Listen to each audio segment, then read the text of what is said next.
What's going on, YouTube? BC here, coming to you fresh off of WrestleMania 42. It just ended. It just went to credits or whatever, getting ready for the press conference.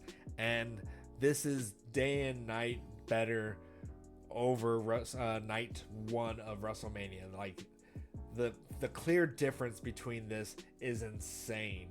And it all started off with Oba Femi and Brock Lesnar, probably the most anticipated match of WrestleMania weekend, and it delivered. It did what it needed to do, and Triple H, creative, whoever, didn't screw this up. Brock Lesnar, of course, he got his offense in there. He got some suplexes in there. But then after that, it was pretty much all Oba Femi. Like, he threw him into the turnbuckle, started hitting him with some elbows, and then Brock Lesnar did surprise him by catching him in the air and hitting him with the F5. But Oba Femi, he just basically stood right up and kind of really went after Brock at that point. He hit him with a choke slam, and then he got up and then hit him with the fall for grace for the 1, 2, 3. And you could see the shock in his eyes, or like just the belief, like just the unbelievability that now he just won at WrestleMania, and pretty much this is going to change his career. I feel like they need to follow up really well in the Raw after Mania. So tomorrow is going to be really interesting to see what they do afterwards. If he's going to go after the World Heavyweight Champion, which we will get to that towards the end. But yeah, it was a 5-minute match. It did exactly what it needed to do to get Oba Femi over. But then it kind of took a turn. After Oba Femi walked out, he posed. Then the cameras turned to Brock Lesnar, and he's just laying there. He sits up. You could really see in his face that he was getting emotional. And I know Brock Lesnar is a polarizing character right now within the WWE with what's going on with you-know-who and the lawsuit. And so a lot of people are kind of mixed on him being back. There's people that want him back and are happy that he's back, and then there's people that just don't want him there. So it was definitely interesting because he sat up, and then you can just see that he's just started to take off his gloves, and you can hear the gasps of people within the arena. And he took off his gloves, then he reached for his shoes or his boots, and then took those boots off too. He walked out, or before he walked out, he gave Paul Heyman a huge hug, and then walked out.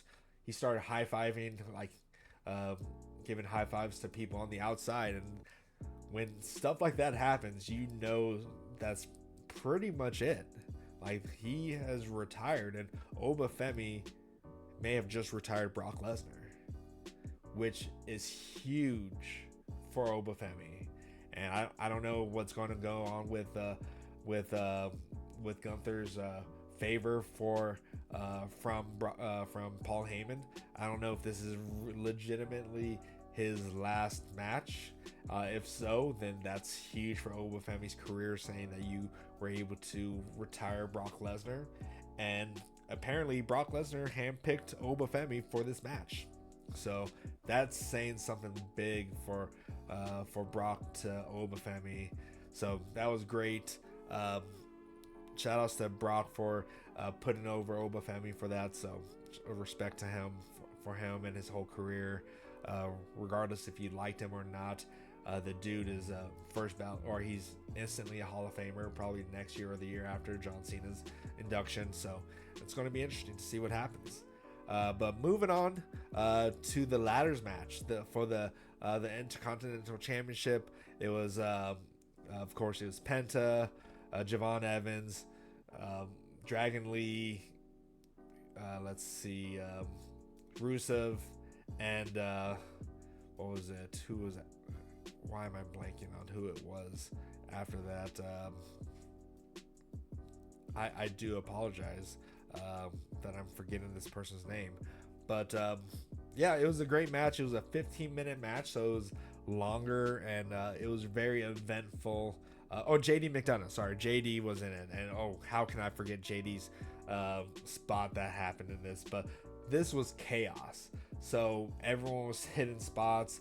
There was a Spanish fly off the ladder. There was a Mexican or Canadian destroyer from Penta to JD onto a ladder, and I really thought he was dead. And Rey Mysterio too. Did I forget Rey Mysterio? How can I forget him? Because he had a crazy spot too. Basically, what's it called? Dragon Lee popped up Rey Mysterio over the turnbuckle and onto Rusev went through through a ladder that was being held up outside the ring. So, and he looked like he hit his face too, so that looked rough. But yeah, it was spot after spot. It was a great pace, and I wish it had more time. I was hoping that would hit 20 minutes or 30 minutes or maybe not 30 minutes, but like 20 minutes or so. But it was really good, and I really thought Javon Evans was gonna come out victorious for this. That's who I picked, but Penta being the victor for this is fine. For me, I have no problem with that. Either Penta or Javon would have been a good choice for the victor for this one. So shout outs to all 6 of those guys. It was a great match for the time that they had. And then and oh yeah, one thing I wanted to mention here, that there's still no video packages right now. So at this point, you can really expect it just for the main event. And so after that, it was the U.S. title, Sami Zayn versus Trick Williams, and this was a solid match. This got a little under 10 minutes for it, but this is where the celebrity kind of influence came in. There wasn't much celebrity influence. This is the only celebrity influence that happened throughout night 2, which is crazy, unlike last night's. But Lil Yachty or Sami Zayn came out, and surprisingly, like, people were booing him. Like, not surprisingly, because he's been getting some boos as of late, but no one was really singing with his song as what everyone always does when it comes to Sami Zayn's song. And but then after that, it was Trick Williams' entrance, and it started off fine with Lil Yachty walking him out and kind of giving him his own entrance, announcing.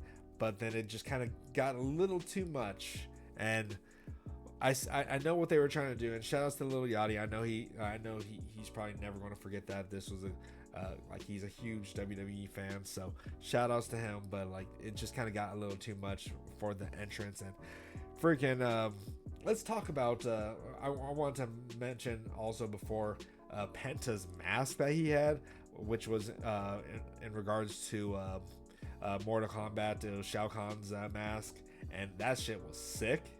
But you could tell he didn't know what he could do with that mask, if it was going to fall off or not.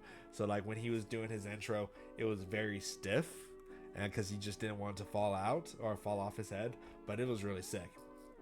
But going back to the U.S. Championship match, Trick Williams had the longest train behind his walkout gear, and I don't even know, like, that was long as hell. It went from from the entrance of the ramp to the very end of it to the ring, so that was crazy. But going to the match was good. Sammy got some good offense in there. It was a good back and forth, and then Lil Yachty was checking up on Trick Williams at one point, and then Sammy came out of nowhere and just kind of hit him with the elbow, and then threw him into the guardrail, which kind of distracted Sami Zayn for a little bit, and he was definitely doing some heelish tactics for this, and Trick Williams ended up avoiding a haluva kick and then hitting him with a trick shot for the win.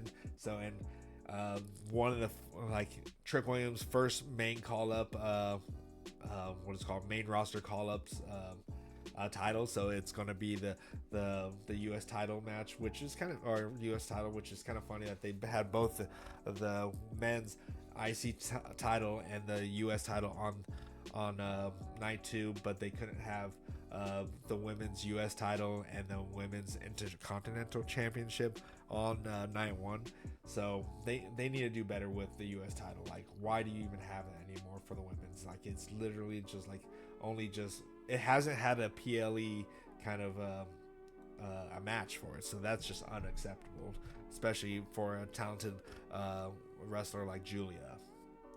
But yeah, so happy that Trick Williams won. It was good. I'm sure Sammy is gonna go full heel on the SmackDown after the Sam after WrestleMania. And then moving on to the women's, the WWE Women's Championship between Jade Cargill and Rhea Ripley. It was kind of interesting that they had Jade come out first, which I feel like the champion should always come out last when it comes to these matches. So it just kind of spoke that there was going to be a title change. You could just tell at that point. So Jade had a really good entrance. She came out by herself without Michin or BFAB. And then Rhea Ripley had a pretty good entrance for hers. It wasn't like spectacular. It wasn't like having what is it called? The people who do her music as their as the opening. They're really just sticking with one person for that kind of situation with Becky Lynch's entrance. But yeah, it was a good entrance. But this match, it was a solid match. It was about I'm sorry, I do apologize. Actually, before this, it was Finn Balor and Dirty Dom. So we'll just continue with the Jade, and we'll go back to the Finn Balor one. So Jade Cargill, Rhea. It was a solid match. I think it went like 13 minutes or so. And it was a good back and forth. You can really see the strength and power in Jade Cargill that she has. So, and then you can see that Michin and BFAB did start to really kind of make their presence known. Was taking out Rhea behind the referee's back. There were some pretty rough spots for her in that situation, but it was definitely good back and forth. And then Rhea countered a Jaded and hit her with countered it, went between her legs and brought her hand with her and got her with a riptide and hit her with a 1-2-3. But one thing also, Io Sky helped out by taking out Michin and BFAB, so that was a fun moment for her. I'm glad that Io Sky was able to show up at least in some capacity to WrestleMania. So Rhea Ripley is now your women's WWE champion, and it's probably because that Bianca's not going to be there for a while, for probably at least well over a year at this point. Now that she's going to be a mother or going to be having a baby here. So we don't know when we're going to see her. So I think they want to get the title on her rather than having, because Liv is a heel, they need to have a babyface champions. So now Rhea is going to be moving over to SmackDown full time at this point. Go ahead and stop that here. Sorry for the background noise, but yeah, moving on to. Now Dominic Mysterio versus Finn Balor. So Demon Finn. And Dominic had a really cool entrance. He had a whole bunch of people in luchador masks carrying him, or not carrying him, but walking him out while he was on like this giant chariot. It was really good to see Dominic have an entrance like that. And then right after that, Demon Finn Balor came out.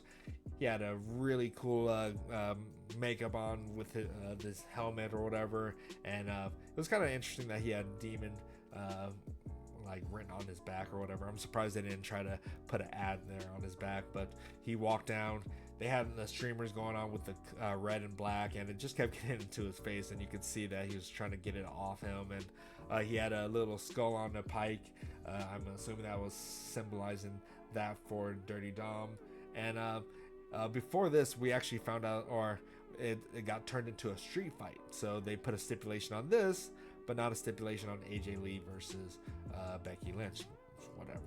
But yeah, it was a good match. No interference from Judgment Day, which was kind of interesting. I thought there would be some interference since it was a street fight. I thought maybe Raquel or Roxanne would have got interfered with it, but yeah, it was good. There was a really good near fall where Dirty Dom hit what is called a 619 with a chair wrapped around Demon's face, and then hit him with a frog splash, and he kicked out, which was I thought that was going to be it. But then the finish of this was Finn took out a table, put him on the table, and hit him with the coup de grace for the W. So Finn Balor came out on top over Dominic Mysterio. We'll see where Finn goes after this.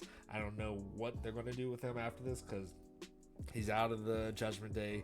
He's finished his match, or he's finished the feud with Dom. So maybe he will go after Penta for the IC Championship, or maybe he can go back over with Roman. Or we'll see. Sorry, not going to spoil anything. I know it pretty much just did, but it's whatever. But yeah, moving on to the next match, the final match, which is, or well, before that, let's talk about the John Cena and his hosting situation. So he comes out to do another to announce how many people were in attendance total for both night 1 and night 2. I think it was over 100,000 or so, just barely over 100,000. But who knows if those numbers are legit or not. But yeah, he comes out, and then The Miz comes out with Kit Wilson, and he was telling him how he should, like how he's been the locker room leader, blah blah blah. And then lo and behold, Danhausen comes out because he's cursed Kit Wilson and also The Miz, and he came out with I don't know why they allowed this to. I guess they said that they could say that for at least Michael Cole. He called them. I'm not going to say it, the M word. But little person, I don't know how I should address them. I do apologize if I don't address them properly. But yeah, he came out with little Danhausens, or whatever you want to call them. And yeah, it was a good segment. They punched Kit Wilson in the balls, and then Danhausen punched The Miz in the balls, and then John Cena and Danhausen had a little kind of, they shook hands or whatever, and he tried to disappear, and just like the smoke came up, and he was still there. It was a good segment. It was funny. You got to watch it. But now moving on to the main event, and this is the true main event of WrestleMania. Last night's main event did not have this type of feel at all, and I feel bad. I feel bad for Cody Rhodes and Randy Orton, because they should have had something similar to this. There was a great video package for it, and then also for Roman Reigns' entrance, they brought back his old entrance from the Bloodline, not the one with the drums at the very beginning, but the very OG tribal chief intro. But it started off with an opera singer, and then it had a pianist in there, and then a drummer, and it was really great. It was good. You saw the whole NOI family on the jumbotron, or on the backdrop or whatever. It was really nice. It was really good. And yeah, and then after that, then it was CM Punk. It showed CM Punk as a kid with a picture of his hair all spiked up. It was really nice, and I forgot the song that they were playing for it. And then he just, like, they showed a shot of him just walking out from the back, and it was a very great cinematography by the camera people and all the people for WWE. It was really shot well, and it was like a back shot from him, just the view from the back, and then he kneels down and yells, "It's clobbering time," and then the Cult of Personality hits, and it was really good. I really enjoyed that intro, or that entrance. And then for the match, though, like, this was a great match. This is WrestleMania peak match for them. Like, this is exactly what we were hoping for, and this is exactly what we got. I would say this was definitely the match of the weekend. For the moment of the weekend, I'd still give it to Oba and his match with Brock, but this was a great match. Like, Roman Reigns and CM Punk have great synergy. They have. I hope we can revisit this again.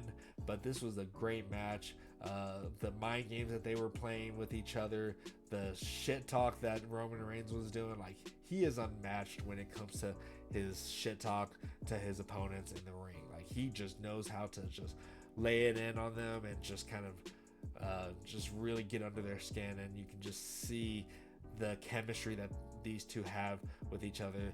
And there's no bells or whistles like when it comes to like any run-ins like what we saw in WrestleMania 40, but it just had all the emotion, had all the violence. Like CM Punk got busted open, and there apparently it turned into a no DQ street fight or whatever, because Roman Reigns hit CM Punk with the steps, and right in front of the ref. Was definitely like he saw it and just let it happen. But they were all talking about how that the ref should have some leeway for this. So, but yeah, and then CM Punk put Roman Reigns through a table with the elbow off the top turnbuckle. CM Punk Roman Reigns powerbombed CM Punk through a table. No table was safe for this. Each table got taken out. You could tell that they were tired, or at least they portrayed it really well. And they each hit each other's signature moves, their finishers. CM Punk hit the Superman punch, and even hit the spear. Roman Reigns hit the GTS. They started trading submissions, the guillotine, and then the Anaconda clutch or Anaconda choke. And yeah, it was just going back and forth. And then CM Punk hit the GTS, and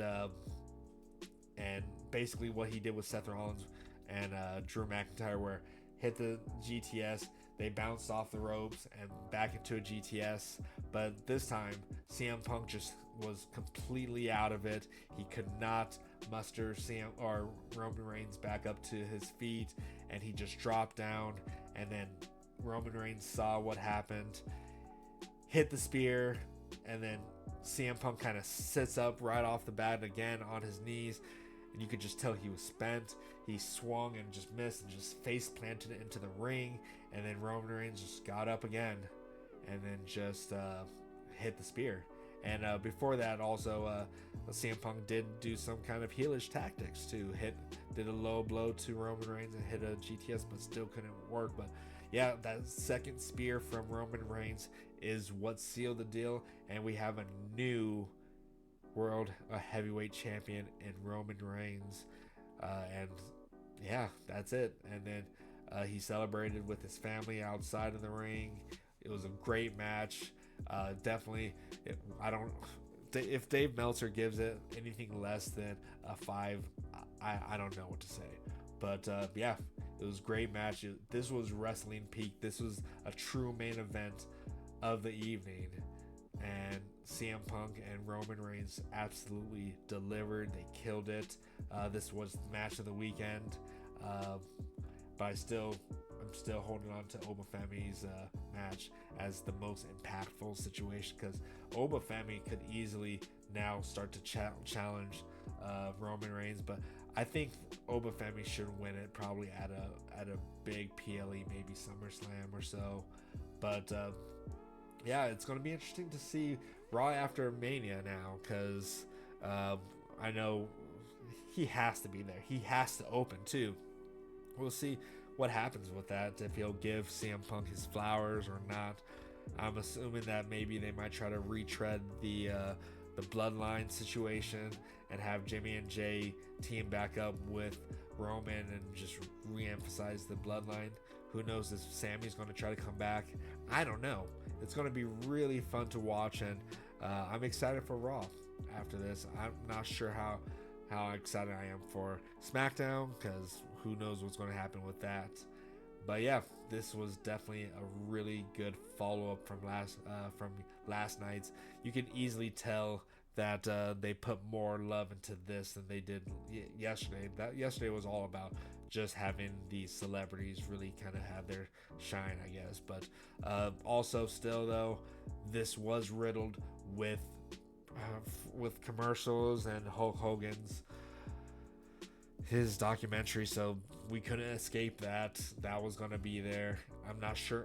I gotta go back and check to see how much time we had of wrestling versus yesterday's. I definitely feel like it was more. The quality was better. Everything just about night 2 was better. Besides just all the what is it called, all the commercials and ad breaks and the Hulk Hogan BS. But other than that, I really enjoyed night 2. And let me know in the comments down below what you thought of night 2 and night 1.